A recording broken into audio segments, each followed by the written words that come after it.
Hello everyone, welcome back to the channel. In today's video, I'll show you how to add music in Canva. First, open Canva and create a new video project or open an existing one.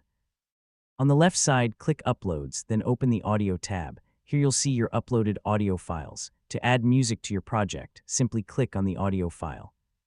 As you can see, Canva automatically places the audio on the timeline at the bottom of the screen. Now you can click the audio track to edit it. From the top toolbar, you can access options like volume, fade, beat sync, and captions, depending on your project. You can also drag the audio clip on the timeline to change when it starts, or trim it so only the section you want is used. Adding background music is a great way to make your videos more engaging and professional. Once you've finished editing, click Share, choose Download, select MP4 video, and export your project with the music included. That's how you add music in Canva. If you found this tutorial helpful, don't forget to like this video, subscribe to the channel, and turn on the notification bell for more Canva tutorials.